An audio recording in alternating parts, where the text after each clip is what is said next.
Hello everyone, welcoming you all on today's online session for China 12th Accountancy, chapter number 7, Dissolution of a Partnership Firm. Dissolution मतलब कि firm को बंद कर देना, बंद करना, ठीक है. Till now we have seen about partnership किसको बोलते हैं, final account of partnership firm we have seen, reconstruction of partnership firm, goodwill, then admission करते वक्त क्या प्रोसेस है, रिटायरमेंट करते हो क्या प्रोसेस, डेथ होती है तो क्या होता है, ठीक है. अब लास्ट में आती है बात मुझे फर्म को बंद यहाँ पे करने की. डिसोल्यूशन मतलब फर्म को बंद करने की. चांसेस फर्म को बंद करने की पॉसिबिलिटीज आते हैं कि कोई भी डिस्प्यूट्स हो, झगड़े हो जाते हैं, उसका कोई सॉल्यूशंस नहीं दिखते हो, ठीक है. तो इन दैट पर्टिकुलर केसेस यहाँ पे माइट बी पॉसिबल कि फर्म को मुझे यहाँ पे वाइंड अप करना पड़े, फर्म को मुझे बंद करना पड़े. डिसोल्यूशन ऑफ पार्टनरशिप फर्म और डिसोल्यूशन ऑफ पार्टनरशिप वो अलग है. यहाँ पे मैं फर्म को बंद करने की बात कर रहा हूँ. जब मैं फर्म को बंद करने की बात करता हूँ तो ऑटोमेटिकली मेरे पार्टनर भी बंद हो ही जाते हैं, ऑटोमेटिकली पार्टनर भी खत्म हो गए, फर्म ही खत्म तो पार्टनर खत्म. बट डिसोल्यूशन ऑफ पार्टनरशिप इसका मतलब ओनली पार्टनरशिप तक का मतलब पार्टनर्स ने फर्म को लीव कर दिया. आप मान के चलो इट्स फॉर रिटायरमेंट, किसी पार्टनर ने बोला मुझे अब काम नहीं करना है तो मैं डिसोल्यूशन ले रहा हूँ, that's for retirement we can say, ठीक है. तो बट यहाँ पे तो मुझे फर्म को बंद करना है. अब यहाँ पे दो मेथड देखे रखी है फर्म को बंद करने के लिए. यहाँ पे दो मेथड आपको देखे रखी है फर्म को बंद करने के लिए. एक है नॉर्मल डिसोल्यूशन और एक है डिसोल्यूशन बाय कोर्ट. एक है नॉर्मल डिसोल्यूशन, एक है डिसोल्यूशन बाय कोर्ट. अब डिसोल्यूशन बाय कोर्ट, कोर्ट मुझे कब नॉर्मल डिसोल्यूशन मतलब सब पार्टनर ने डिसाइड किया कि भाई फर्म बंद कर देते हैं, प्रॉफिट नहीं हो रहा, नहीं ठीक से चल रहा है, चलो भाई फर्म को बंद कर देते हैं, that is for normal dissolution. Okay. अब डिसोल्यूशन बाय कोर्ट, कोर्ट कब ऑर्डर देगा. ओके. तो फ्यू पॉइंट्स आर दैट जब मुझे कोर्ट यहाँ पे ऑर्डर देता है फर्म को बंद करने के लिए. Number one, when any partner becomes of unsound mind, जब कोई पर्टिकुलर पार्टनर पागल हो जाए, ठीक है, तो कोर्ट बोलती है फर्म बंद करो. When a partner become permanently incapable of performing his duties as a partner, जब एक पर्टिकुलर पार्टनर इनकेपेबल अपना काम ढंग से करता ही नहीं होगा, कोर्ट बोलेगी वे फर्म बंद कर दो. When a partner undertakes misconduct against partnership firm or against business of the firm, जब कोई पर्टिकुलर पार्टनर मिसकंडक्ट गलत काम करता है पार्टनरशिप फर्म में रह के, ओके, या बिजनेस को अफेक्ट करने वाला कोई काम करता है तो कोर्ट मुझे ऑर्डर देती है वे फर्म बंद कर दो. Number 4, when a partner willfully and persistently breaches the partnership agreement, वो जानबूझ के एग्रीमेंट में जो रूल्स लिखे हैं वो तोड़ता है, कोर्ट बोलेगी बंद कर दो. Number 5, when a partner transfers his whole interest in the partnership to a third party without the consent of the partners. भाई मैं पार्टनरशिप फर्म का एक पार्टनर हूँ, ठीक है, मुझे अगर मेरा पार्टनरशिप का जो भी राइट्स है वो मुझे कंसेंट परमिशन लेनी पड़ती है बाकी पार्टनर से कि भाई मेरी जगह पे मेरा भाई आके काम करेगा, चलेगा क्या. अगर सारे पार्टनर्स कंसेंट देते हो कि हाँ चलेगा, नॉट एन इश्यू, तो मैं कर सकता हूँ. उनको पूछे बिना मैंने कुछ भी अपने राइट्स ट्रांसफर कर दिए तो once again breach of the rules हो गया, रूल्स तोड़े मैंने यहाँ पे, कोर्ट बोलेगी फर्म बंद कर दो. Number 6, when a firm continuously incurs loss, जब वो कंटिन्यूस में लॉस ही करती है and is unable to run a business due to loss, और लॉस करते करते अब पॉसिबल नहीं हो रहा है कंटिन्यू करना, तो कोर्ट बोलेगी बंद कर दो. When the court finds any other ground to be just and equitable for the dissolution of the firm, बाकी कोई भी रीजन की वजह से कोर्ट को लगता है कि फर्म को मुझे नोटिस देके बंद करवाना है तो कोर्ट मुझे नोटिस देके बंद करवा सकती है. ओके. सो बेसिकली अभी तक मैंने एडमिशन रिटायरमेंट के तक डिड रीवैल्यूएशन, नया वैल्यू मैं फाइंड कर रहा था, मैं न्यू बैलेंस शीट बना रहा था बिकॉज फर्म मुझे कंटिन्यू करना था. अब मुझे फर्म को कंटिन्यू तो करना नहीं है, अब तो मुझे फर्म को वाइंड अप करना है, डिसॉल्व करना है. तो बेसिकली यहाँ पे 3 अकाउंट बनेंगे. एक बनेगा रियलाइजेशन अकाउंट,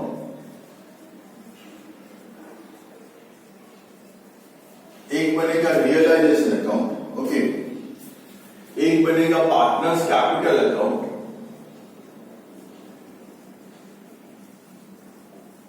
एक बनेगा पार्टनर्स कैपिटल अकाउंट, और लास्टली बनेगा मेरा कैश बैंक अकाउंट. लास्टली बनेगा मेरा कैश बैंक अकाउंट. अब कौन से अकाउंट में क्या लिखना है, लेट अस सी वंस. मैं आपको पहले फॉर्मेट यहाँ पे क्लियर कर दूंगा इसका. तो आपके लिए भी काफी इजी हो जाएगा। सब ऑटोमेटिकली टैली होता है, मतलब यहां पे अब बैलेंस से टैली नहीं होता, अब मेरा कैश अकाउंट टैली होता है इस केस में।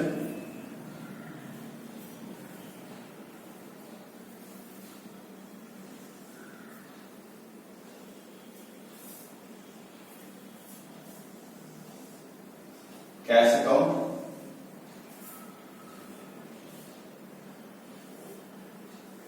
you have to draw the column with pencil and scale.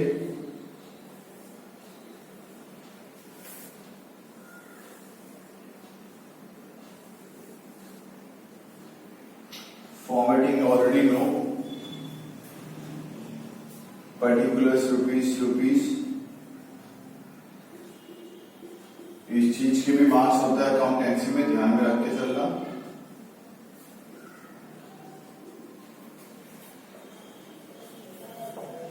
Particulars, मैं पार्टनर्स के नाम लिख देता हूं ABC।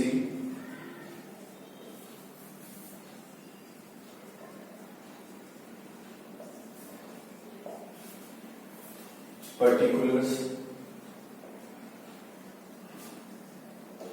Rupees, particulars rupees. Okay. In the chapter of admission and retirement के टाइम पे, okay, we have solved first of all the adjustments, जो आपको पता है ट्यूशन वही चल रहा था, लास्ट चैप्टर हमने वही सॉल्व किया। हमने पहले एडजस्टमेंट्स किए, ओके। एडजस्टमेंट करने के बाद जो रिमेनिंग अमाउंट ऑफ बैलेंस बचती थी वो हम ट्रांसफर करते थे।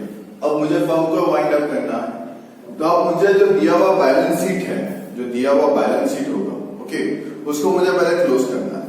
अब बैलेंस शीट आपको क्या दिया होता है लायबिलिटीज में, पहला दिया होता है कैपिटल, तो पहले पार्टनर्स कैपिटल में यहां पे लिख दो बाय बैलेंस ब्रॉट डाउन।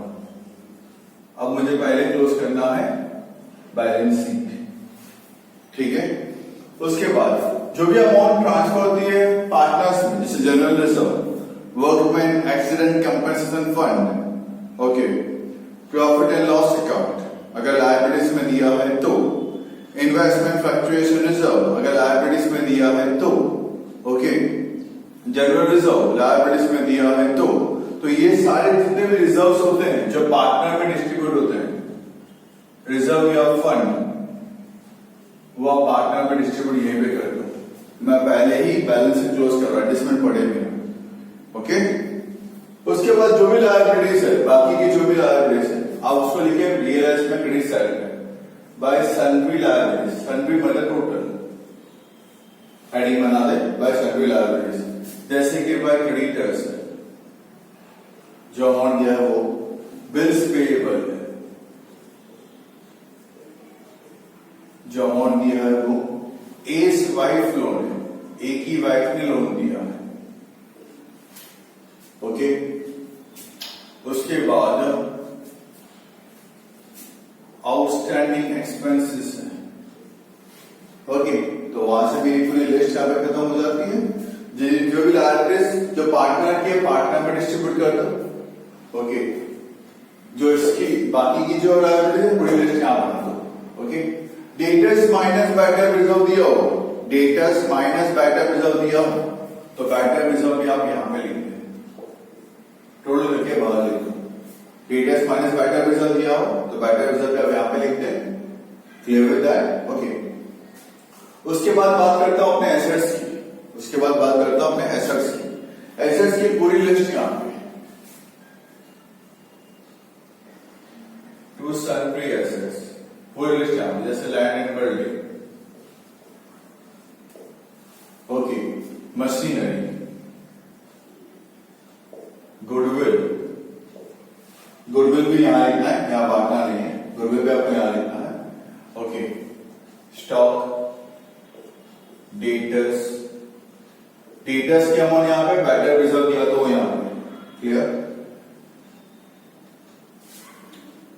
उसके बाद फर्नीचर, बिल रिसीवेबल,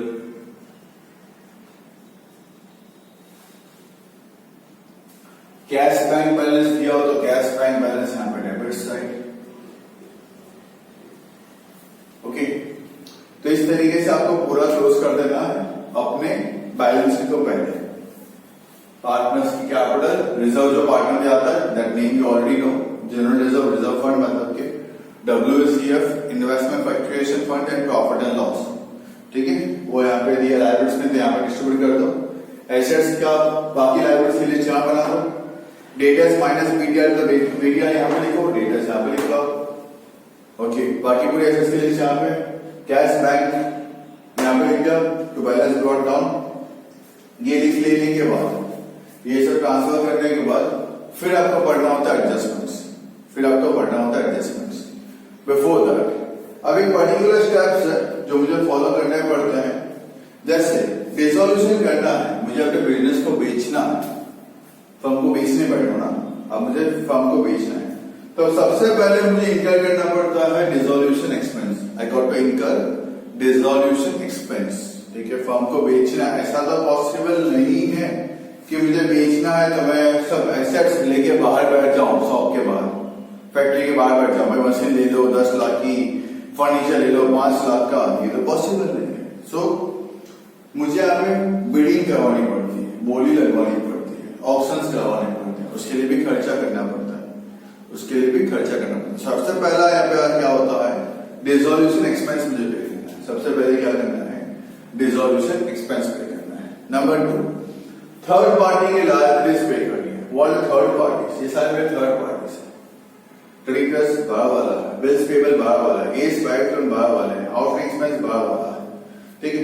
तो थर्ड पार्टी की लायबिलिटीज को मुझे पे करना है। पहले क्या पे किया, डिसोल्यूशन एक्सपेंस। सेकेंड क्या किया, थर्ड पार्टी की लायबिलिटीज मैंने पे कर दी।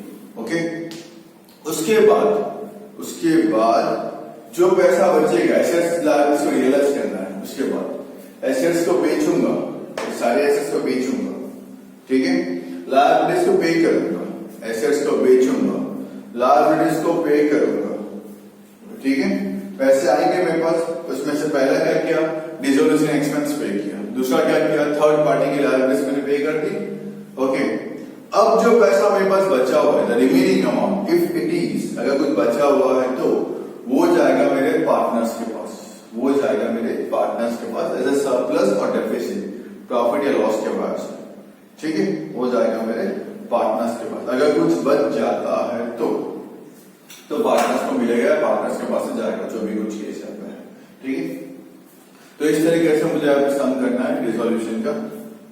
इतना बड़ा सम नहीं आता, सेंटेंस फॉर्म आपको पूछे जाते हैं, सेंटेंस फॉर्म्स आपको पूछे जाते हैं। ओके, कैसे पूछे जाएंगे मैं डिस्कस करूंगा फर्दर। ओके, पहले ये समझते हैं। पहले मैंने अपना पूरा बैलेंस शीट क्लोजअप कर दिया, पूरा बैलेंस शीट ट्रांसफर कर दिया मैंने यहाँ पे। अब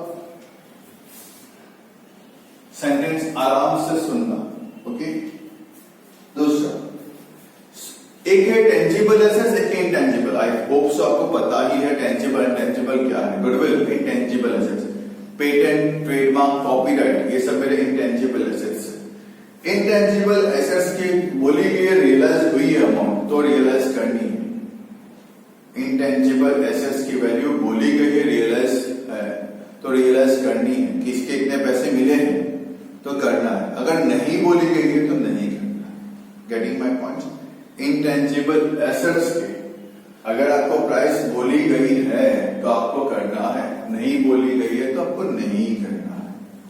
गेटिंग माई पॉइंट। ओके, और बाकी बचे टेंजिबल एसेट्स, बाकी बचे हुए टेंजिबल एसेट्स, उसकी तो प्राइस रियलाइज दी गई होगी कि भाई तो लैंड एंड बिल्डिंग 10 रुपए का है, ठीक है, उसको बेचते हुए मुझे 8 रुपए मिल गए, तो उसकी प्राइस दी होगी।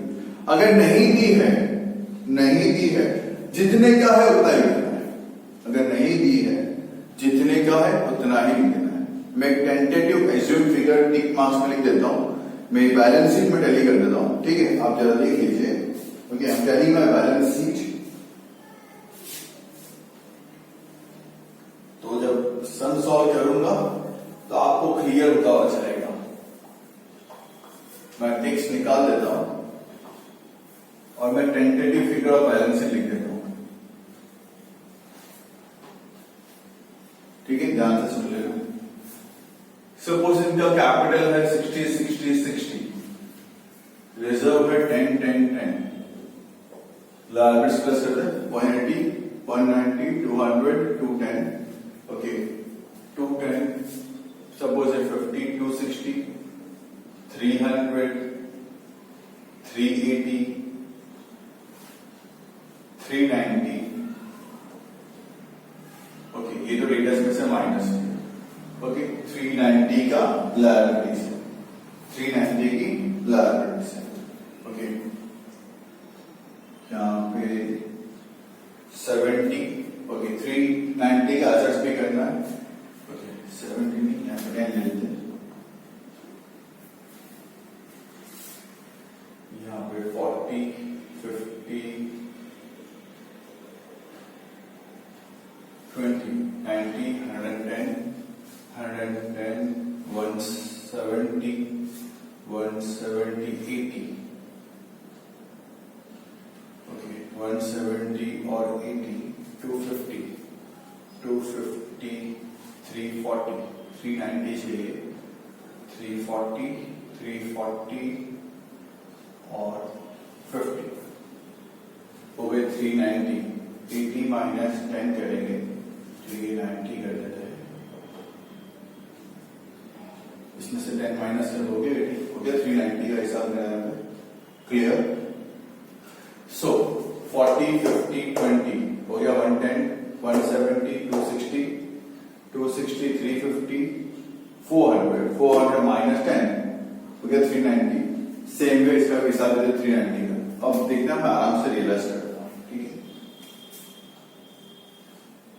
यह हो गया मेरा, अरे रुक जाओ 40 50 110 170 260 350 400, ओके इसको 80 करता हूँ, 10 रुपए का मेरा कैश बैलेंस भी है,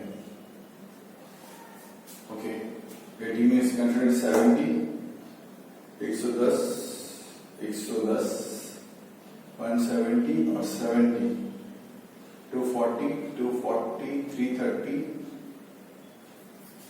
40 190 110 170 250 250 प्लस 90 340 390 400 400 में से 10 गया, ओके देख लीजिए। सो अब मुझे पहले अपने लाइबिलिटीज को प्लस करना है, 50 90 100 190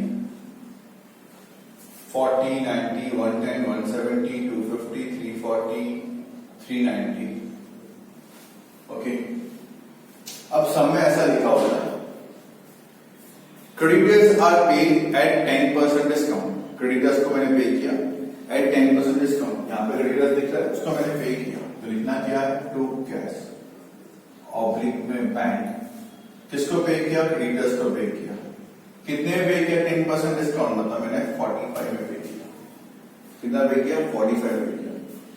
outstanding expense are paid at 110%, मतलब 10% बढ़ा के पे किया, मतलब 11 रुपए मैंने पे किए, मतलब 11 रुपए मैंने पे किए, ठीक है। Dissolution expense paid by the firm ₹7, तो भाई मैंने यहाँ पे डिसॉल्यूशन एक्सपेंस पे किया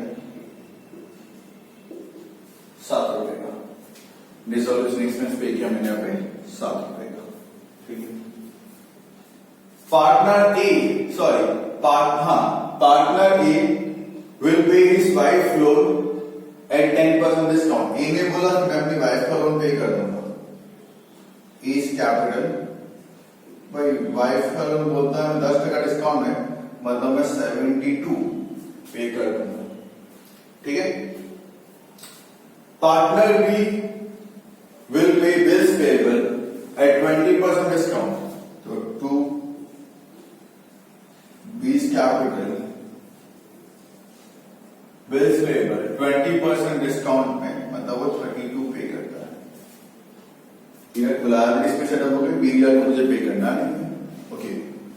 अब इसकी दूसरी पे देनी पड़ेगी, तो इसको प्लस कर लेते हैं 40 40 50 56 63, कैश 63 डेबिट साइड, तो यहां पे क्रेडिट साइड बाय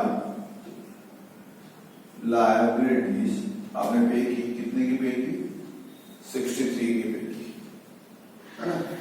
लायबिलिटीज पे किया, कहां से मिला, रियलाइजेशन अकाउंट में से मिला, 63 अपने पे किया। ए ने पे किया बाय फ्रॉम डेबिट, तो यहां पे क्रेडिट में बाय वाई फ्लोन रियलाइजेशन ए में 72 पे किया। ओके, बी ने पे किया बिल्स पेबल, तो अब यहां पे ऐसा भी लिख सकते हो, सिंपल तरीका है ये लिखने की बजाय बाय लिख तो रियलाइजेशन, तो सीधा आपको अकाउंट में से मिल जाएगा। इसने पे किया 32। ओके, ये खत्म। बारी आती है अपने एसेट्स की, इसको भी बेचेंगे तो मुझे कैश या चेक जो भी मिलेगा। लैंड एंड बिल्डिंग रियलाइज 120%, 120% मिला, मतलब 48 मिला। Bills receivable realise at 5%, 10% discount, मतलब 45 मिला डिस्काउंट पे। डेटर्स रियलाइज ₹70, डेटर्स के मिले 70, डेटर्स के मिले 70। Partner A took over machine at ₹48 by A's capital, machine लेके गया 48 में। Partner B took over stock at ₹64 by B's capital, ये स्टॉक लेके गया 64। Land building done, machine done, stock done, debtors done, okay, stock done, debtors done, furniture pending, bills done. अब goodwill of furniture का कुछ भी नहीं बोला गया है, सपोजेटली गुडविल ऑफ फर्नीचर का कुछ भी नहीं बोला गया है in that particular cases. Okay, goodwill being an intangible assets, उसकी कोई अमाउंट रियलाइज करनी नहीं है। Furniture being an tangible assets, जो अमाउंट दिया है वो इसे रियलाइज कर देनी है, जो अमाउंट दिया है वो इसे रियलाइज कर देनी है। ठीक है, कितना मिला मुझे कैश, 40, 80, 160, 40, 80, 150, 240, 240, 248, 253, ये 48 और ये 64, ये क्रेडिट हो गया तो डेबिट साइड पर। टू रियलाइजेशन किसका है, असेट्स का है, 253 टू रियलाइजेशन 48 ए में और 64 बी में।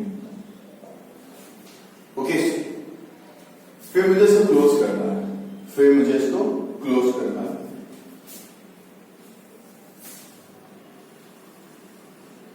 क्लोजिंग ध्यान से समझ देना, फिर मुझे इसको क्लोज करना है। ओके, अगर ये साइड ज्यादा है और ये साइड कम, मतलब मेरा लॉस डेफिसिट, इसको मतलब डेफिसिट, ये साइड ज्यादा है, ये साइड कम है। ओके, तो यहां पे लिखेंगे bye partners capital, ABC ratio दिया होगा उसमें बांट देंगे, नहीं दिया तो इक्वली बांट देंगे। ठीक है, अगर ये साइड ज्यादा है, ये साइड कम है, तो यहां लिख देंगे टू पार्टनर्स कैपिटल।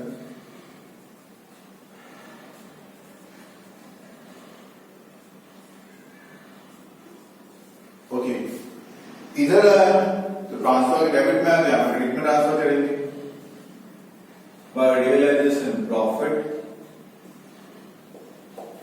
ओके, इधर आया क्रेडिट में तो डेबिट में ट्रांसफर करेंगे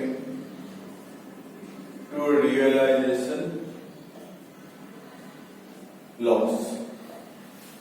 ठीक है, इतना क्लोज किया। उसके बाद इंडिविजुअली मुझे पार्टनर से क्लोज करना है। अभी तक हमने जो भी सब किया था एडमिशन रिटायरमेंट के अंदर, वहां पर हमने बाय बैलेंस कैरी डाउन लिखा था। ठीक है, अब तो कैरी डाउन का मतलब वो एसेट्स में जाएगा, तो अब तो बैलेंस शीट बनेगी नहीं, क्लोज करना है। अब जो भी डिफरेंस अमाउंट आएगा वो लिखना है आपको कैश में, जो भी डिफरेंस अमाउंट आएगा लिखना है आपको कैश में, चाहे यहां पे आए जो भी डिफरेंट सम है, सपोज ए का यहाँ पे आया, बी सी का यहाँ पे आया डिफरेंस अमाउंट, तो ये जो डिफरेंस अमाउंट आएंगे उसको ट्रांसफर करना है आपको डेबिट से, क्या लिखना है, to as capital, okay amount. ये जो है वो ट्रांसफर होगा क्रेडिट साइड पे, क्या लिखना है, बाय बीस कैपिटल बाय सीज कैपिटल लिखिए। जैसे आप ये अमाउंट ट्रांसफर करोगे, ठीक है, आपके दोनों साइड टैली हो जाएंगे। जैसे अमाउंट ट्रांसफर करोगे आपका दोनों साइड टैली हो जाएगा। एक कॉमन सेंस की बात को बताता हूं, ठीक है, आपके बैलेंस शीट में टैली था, आपने टैली वाला बैलेंस शीट ट्रांसफर किया, लायबिलिटी सब क्रेडिट में लिखे थे, है असेट सब डेबिट पे लिखे थे, आपने एडजस्टमेंट करके दो एंट्री पास की है, आप देख सकते हो दो एंट्री पास की, ये डेबिट एडजस्टमेंट दो एंट्री, ये देखो एक क्रेडिट दूसरी डेबिट, ठीक है, लायबिलिटी भी दो एंट्री पास की है, एक डेबिट दूसरी क्रेडिट, तो दोनों साइड जब एंट्री पास कर रहे हो, ठीक है, जो इसके भी रियलाइज नहीं हुई है प्रॉफिट लॉस, तो उसकी भी आपको दो एंट्री पास कर रहे हो, तो मेरा सम यहाँ पर टैली होने ही वाला होता है, मेरा सम यहाँ पर टैली होने ही वाला होता है, ठीक है। अब एग्जाम में पूछेंगे किस तरीके से, स्टेटमेंट फॉर्म में पूछते हैं, furniture is disclosed in the books worth ₹90, furniture disclosed in the books of account worth ₹90. At the time of dissolution, it realized ₹90. Suppose. तो क्या एंट्री आएगी पहले? Realized account debit to furniture 90. इधर के लिए cash account debit to realized 90. Okay, एक और. Land and buildings owned in the books of accounts worth ₹40. Land and buildings owned in the books of accounts worth ₹40. At the time of dissolution, it realized at 120%. Okay. So पहली entry क्या आगे realise account debit to land building, दूसरी entry क्या आगे cash account debit to realise 40. यहाँ पे land building का नाम लिखेगा, कैश आएगा, जिसके हेडिंग के अंदर लिख रहे हैं, यहाँ पे हेडिंग का नाम नहीं लिखेंगे, यहाँ पे एसेट्स लायबिलिटीज जो भी वो लिखेंगे। जब रियलाइज की बात आती है तब उसके हेडिंग के हिसाब से हम एंट्री पास करेंगे। Creditors owned in the books of account worth ₹50. At the time of dissolution, it is paid at 10% discount. So creditors account debit to realize 50. Realize account debit to cash 45. Clear? Dissolution expense paid by the firm ₹7. Take the entry. Realize account debit to dissolution. Realize account debit to cash 7. I hope so. Entries clear है. मैं from textbook हमें करना है basically